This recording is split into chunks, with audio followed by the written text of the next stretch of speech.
2017 in the Capitol, what a year it was. The state budget was late, the long-term transportation funding not resolved, and there was a package of incentives for Foxconn. So it's a great time for a year in review interview with Assembly Democratic Leader Gordon Hintz. Thank you, and happy holidays to your family, daughter and spouse. Thank you. Happy holidays to you as well. 1 year from now, when we're doing this, what's going to be the makeup of the next session? How many R's, how many D's in the Assembly, and why? Well, I'm not going to throw numbers around, but I believe there will be more D's. I think there'll be dramatic change that sends a message to this state that's reflective of the fact that people don't support the direction that we've taken under Governor Walker the last 8 years. I do believe there'll be a Democratic governor, and I think we'll finally move forward to address so many of the things that we have punted on over the last 8 years. If there's a Democratic governor, what's top 2 items on your list when you go see she or he, the Democratic governor, the incoming? Well, my first thing is just to lead by actually governing and not ideology. I think the biggest disappointment under Governor Walker is that some of the things we've seen in terms of conservative reforms in other states, on corrections, for instance, on reducing recidivism, simply haven't happened. In fact, he's neglected our system. We've got lawsuit problems up at Lincoln Hills, our other institutions, staffing issues. And the second one would be infrastructure. I mean, whoever's governor of this state, Democrat, Republican, has always recognized the importance of a strong transportation infrastructure. In my part of the state, in northeast Wisconsin, we make things. Getting those goods to market, in Chicago and other places safely and efficiently matters a lot. If there had been a compromise package on transportation funding, highway funding, that would have raised the gas tax and or the registration fee, would there have been Democratic votes for that, Representative? There would have been Democratic votes for doing the right thing, to addressing the problem, to not punting. 3 years ago, at the governor's holiday party, I mentioned I was going to be on finance. I said, Democrats want to work with you. If we have to separate transportation out of the budget, we're willing to. We think it's that important. We don't want the problem to get worse. We're interested in actually governing. We haven't seen that. I think the Assembly Republicans took some steps, but the reality is we're never going to fix transportation as long as Scott Walker's governor. When you say you're going to gain seats in the next November election, how integral to those gains is the U.S. Supreme Court ruling on redistricting? Are you banking on that? I'm dealing with the world that we live in. Look, the reality is we think there are seats that we can pick up right now and be competitive.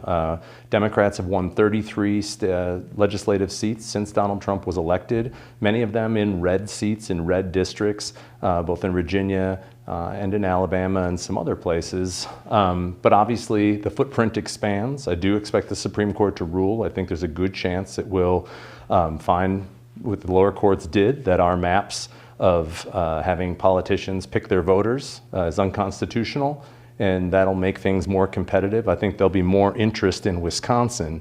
But again, the best thing that we have going for us, sort of like happened in Oklahoma recently, they said the best thing they've had going for us is 8 years of Republican majority rule, which has led to degradation of our environment, crumbling infrastructures, cuts to public education and the UW system, and really extreme policy on things like women's health. The public doesn't agree with those things, and we think that after 8 years, that message is going to resonate. If the U.S. Supreme Court does toss out the current boundary lines, will you and Senator Schilling be there within hours with a new plan to offer the court, Representative?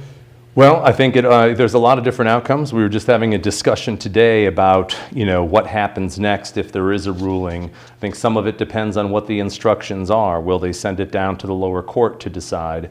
Will they empower the majority to come back with new maps? Will there be a threshold that they have to abide by? Those things matter. Obviously, I'm someone who's been a proponent since I've been in office of independent redistricting that follows somewhat of the Iowa model. We could do other things. We could come together as Republicans and Democrats and try to, negotiate something. I think there are different things, but I think you're going to see more or hear more about what happens next should this decision happen, anytime now. As the Assembly Democratic leader, you're out trying to find candidates. Have you begun the process, and are you finding more interest on the part of qualified and good Democratic candidates who might run in the next November election? Yes. And What are you telling them in terms of issues, how to organize, and how much to mention President Trump? Well, I'm a huge believer in the diversity of the Democratic Party around the state, and I believe that members should reflect their districts. And that may mean there's some big tent of ideas. I don't want to employ a purity test, but I think Democrats are united around the values of opportunity, fairness, equality. I think we believe in public education. That's a big part of the opportunity piece. We're seeing more interest because the harsh lesson of 2016 was when people stay home, when we don't have candidates, when there's low turnout or lower turnout, these are the consequences. And I think people realize that we need more people to come forward. There's a lot of excitement. Obviously, people know that the districts they've announced or they're thinking about running in could change and might become more competitive. It is, a smaller map with our existing maps, but we are seeing people put their names forward in districts that don't look very competitive. But they said the same thing in Virginia with a lot of seats where their strategy was run somebody in every seat, have the resources to compete, and I think they were hoping to win 6, and they won more than 15. Do you want to run somebody in all 99? We always try to run somebody. Candidate recruitment is, it's mixed. The more you have to ask somebody to run, the more they usually are less they're willing to do things themselves. And so you hope that there's someone that is self-motivated for the right reasons. We try to work with those people about what their brand is, what they're interested in. But the first thing I usually tell candidates is go knock on some doors and just ask people what the issues are they're dealing with. As a candidate, you don't get to make the issues. You don't get to decide what people should be interested in. And so that's what we've done with a number of our candidates that we think are going to be out there. And we would love to field 99. It's a good year, we think, for that, and hopefully there'll be 99 more competitive races. 2018 will be the second cycle with a totally new campaign finance code. Can you fund your candidates at least some amount of parity with the GOP? Our candidates will have enough resources to be able to compete. Look, we're never going to be able to compete. We had a fundraiser in Janesville, and the same night Republicans were raising money in Las Vegas at $6,000 a plate. They wrote the laws to benefit who they raised their money from. It's the same people that benefited from Donald Trump or Scott Walker's tax cuts. But look, part of working hard is being able to find the resources for our candidates to compete. We will get outspent. We know that. That's always been the case. But in assembly races, you can make that up in other ways. And I'm confident that we'll have the resources to compete. What did you learn from the Attorney General's recent report on the John Does 1, 2, and 3, using his term? I learned that the Attorney General is no J.B. Van Hollen or Jim Doyle or Peg Lautenschlager. He seemed to take advantage of a very small part of the report to exercise some political things that he didn't like in the system. I think everybody has to remember that there was a criminal investigation here, that people were found guilty, that the governor had a criminal defense fund, that he had an illegal email server 5 feet away from his office. And this is a guy that knows everything about his campaigns. Maybe the public is confused by all this, but the fact that the small part of the report that was mentioned went after reporters, that went after the Chief Justice, that tried to confuse the public, that they're trying to tarnish the reputations of civil servants who have done nothing but have the respect of both Republicans and Democrats at the Election and Ethics Board. And so I think it's a disgrace. I think he's demonstrating incompetence. And I think instead of him looking into investigations, maybe some others should maybe look into investigating him. He's recommended contempt proceedings for 9 officials. Do you wish that would go away and that we could close the door on the whole John Doe saga in Wisconsin politics? To be honest with you, at this point, they're the ones that are keeping it out there. They ended this investigation early. We discovered that there were clear violations of what was existing campaign finance law when it comes to coordination. We know that happened. It was illegal at the time. They've since changed the law. We know that people in some of the investigations, there were criminal actions. They ended it because they could. You know, they had the power, they had the control, they had the people in the courts to do so. This seems to be something different, some sort of sideshow to focus on this whole leaks thing, and to, you know, now we have the case where they've outed information that should have never been released. My guess is they might be more interested in putting it away right now than anybody else. But if they want to continue to trip over their own feet, I'm not going to get in the way. Well, if Senate Majority Leader Fitzgerald moves resolutions that terminates Michael Haas at elections and Brian Bell at ethics, does that give your party a major issue in the next election cycle, Representative? You know, again, you know, to what extent the public is invested in this, you know, I'm not sure. But I'll say this, you know, Michael Haas and Mr. Bell have the support. There was just a 6-0 vote by the Republicans and the Democrats on the committee. These guys, I think, are trying to tarnish the reputations of these individuals, not because of anything that happened in the past, because I think they want someone that's more partisan, in charge, that if there's a 3-3 vote, the governor can put his person in there to, you know, water down and control the administration of our elections. I have real concerns. What the public should be concerned about is why the majority leader and the speaker are trying to politicize the people that work with our clerks to have functioning elections in our state 10 months before the next election, at a time when we've got maybe international interference, or we've got you know, cyber attacks on our system. I mean, the last thing that we need is to have this type of upheaval before such an important election. And my biggest fear is that the leaders on the Republican side are trying to set us up for something. Your Fox Valley is the home of manufacturing in Wisconsin. Are industry leaders in the Fox Valley looking forward to participating in the supply side, to use the governor's term, in the Foxconn development, if Foxconn makes good on its development promises? I mean, right now, business is doing pretty well. Obviously, they face the same labor shortage, and I would say that is some of their biggest concerns, is not being able to find the workers they need to meet their existing demand. Sure, are there some that hope that they can get an opportunity and maybe expand? Sure, but I would say the bigger concern is about the overall worker shortage that we face in Wisconsin, and maybe even what impact you know, additional jobs taking people out of the Fox Valley might have down there. It has not been received very well. I mean, I've been to my chamber meetings where I've talked to small business people and said, you know, this is crazy.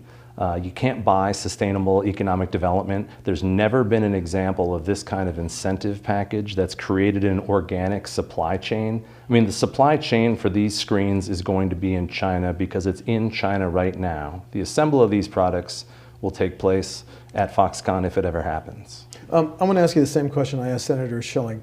If Foxconn has hired 300 to 500 people within a year, and if they've broken ground on a major facility, is your party at a disadvantage because most Democrats didn't vote for that incentive package? No.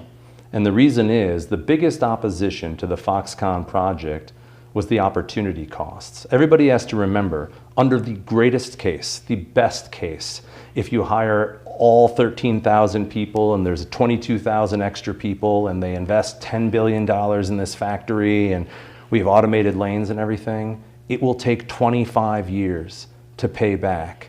And if they hire 300 or 500 people and they don't make screens in 7 years, you know, I mean, the reality is, when I talked to UW System the other day, they said, well, you know, we're concerned when they're going to have to cut our budgets to pay for Foxconn in those ramp-up years where the incentive give-out is so high. And so, you know, our position wasn't that, yeah, look, I would love to have Foxconn here. But if you think, and now it's up to more than, I think it's $4.4 billion of residents of Wisconsin are paying, whether through roads, property taxes, utility charges. I mean, the fact that they're taking $134 million away from state highway projects to give to pay for local roads that support Foxconn, this is not a good deal. I mean, so many small businesses, new economy tech startups have said, you know, for a fraction of this, what you could do to grow new businesses, the new kind of businesses we know that are going to attract people here, and that are going to create the type of jobs and opportunity we need. This is doubling down in the wrong direction. You mentioned criminal justice reform. What would that look like? Question one. Question two, if you had reform, would there be no need to build a new state prison? Because there's a panel that's going to look at potentially building a new prison. Yes. I mean, that's crazy that the fact that they're looking at, instead of managing the existing population or even reducing the existing population and having more people on probation or parole, especially for low-level technical violations or nonviolent offenses, they're talking, think about it, we have a flat population. We have the 15th oldest population in the country. We're going to have more retirees than we're going to have workers. And we've been pretty steady in the population that we have. And you're talking about building a new prison. Of all the things that we could do to make our state more desirable, to invest in opportunity, you're going to tell me that we're going to build a new prison? We can't even pay to fix our buildings on campuses. You know, we have schools going to referendum, and our biggest thing is going to expand our prison system. I mean, there's no other state that is heading in this direction, you know, especially Republican states. So criminal justice changes under your proposal would, who would it potentially let out who's now in prison? Well, I think we need to look at the number of people who are released from our institutions, who are out on probation or parole, that you know, miss a report or miss something, that they get resentenced or you know, readmitted because of a technical violation. I think there are a number of other low-level offenses that you have to ask yourself, is the public any safer with this person off the streets? And what's the cost to society for spending more than $30,000 a year incarcerating someone? And so I think there are a number of different things that we can do, including, you know, changing our juvenile system. The problem with a lot of the changes to corrections is it's not going to happen overnight. You know, you can't just say, oh, we're going to let all these people out. But the fact that we've had 8 years under this governor, and I think one of his first bills was repealing the earned release program that Democrats passed in 2009 that allowed people serving in reward for good behavior and in getting themselves prepared for transition, let them get out early for that, at least ones that had low-level offenses. And so, again, our job is to manage state taxpayers' dollars as effectively and efficiently as possible to fund the programs that provide the greatest opportunity in the state. The fact that these guys want to spend it locking people up, building a new prison, is incredible, and it's telling. Your party has lost seats in rural Wisconsin. Why has it lost seats, and what are you going to do differently to reverse that trend? Well, you know, part of the challenge that we face as Democrats at the state level is that politics has increasingly been national. We see in polling that our candidates go up and down with what's happening at the national level. And, you know, a lot of the things, I mean, we've lost a lot of young people in rural Wisconsin. We have less diversity out there. We know that the coalition of Obama voters that delivered the presidency was, you know, high minority vote turnout, high single women turnout, and voters under 30. And of course, the distribution of those voters in the state hasn't been there as much. But some of it's because of the economic transformation, you know, that's happened. And you know, Democrats have a lot of good ideas about the future, but then you have a presidential candidate who says, I'm going to make America great. I'm going to bring us back to the 1950s. And, you know, it's challenging because people will choose the past over the future. Look, we're going to try to compete everywhere. I don't believe in playing identity politics. I think you've got to have a broad message of opportunity, reminding people about the effectiveness over our America's history, about where government played that role in helping provide opportunity. You know, we're going to take that message out there, but I am cognizant of the fact that we have a gubernatorial election and a U.S. Senate race, and that, you know, the Trump Walker agenda will be front and center. Well, I just asked you about rural Wisconsin, so let me ask you about Milwaukee. Have the Republican policies of the past 7 years hurt Wisconsin's largest city, and if so, how? They've hurt all of Wisconsin's cities. In fact, this is one of the things that I would say has hurt our millennial recruitment more than anything. If you look at where the innovation is happening in the country, it's happening at the local level. You know, Washington was stuck in gridlock for years. Wisconsin's been in this sort of ideological drive, but whether it's public health or sustainability, quality of life initiatives, government public-private partnerships have increasingly happened at the local level, yet we've starved those communities of resources to be able to, they got to do the basics. They got to pick up garbage, they got to police, they got to fix the streets, although that's been harder. But a lot of the quality of life initiatives that we've seen other cities have to become dynamic. I mean, look, Milwaukee's got a lot of great things going for it, and it's a lot more affordable, but it hasn't been able to do some of the things that states that have actual partners supporting those communities has been able to do. I think we really need to push back against this adverse, hostile relationship that has usurped local control and has drained our communities of the resources to be able to enhance the quality of life with some of their homegrown decision making. You represent the UW Oshkosh. Is it a wise decision to merge the two-year colleges with the 4 years like Oshkosh? To be honest with you, I had more questions about how it was handled than I do about the actual proposal. My chancellor came from Georgia, where they had done this years earlier, and he had been involved in it. In Oshkosh's case, you could say you can imagine it. You know, UW Fond du Lac and UW Fox are both within, I think, 20 miles of the campus. There's already a lot of regional commuters there. I think in some parts of the state, there's an identity issue. We went up to finance a few years ago up in Rice Lake with UW Barron County. I know what that meant to that school, and it's quite a ways from Eau Claire.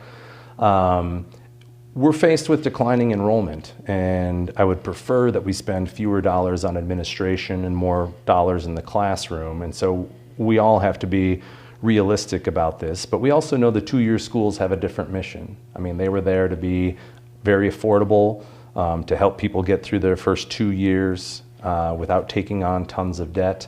And of course, the counties own the schools. And so, I am open to it. I think it's got to be handled right, and there has to be some assurances that this just isn't going to be a push to close what is really important in so many communities in terms of reaching people that are trying to better themselves. The Democratic wins in the U.S. Senate and governorship in Alabama, Virginia, New Jersey. Is that translatable to the local, e.g. state assembly level?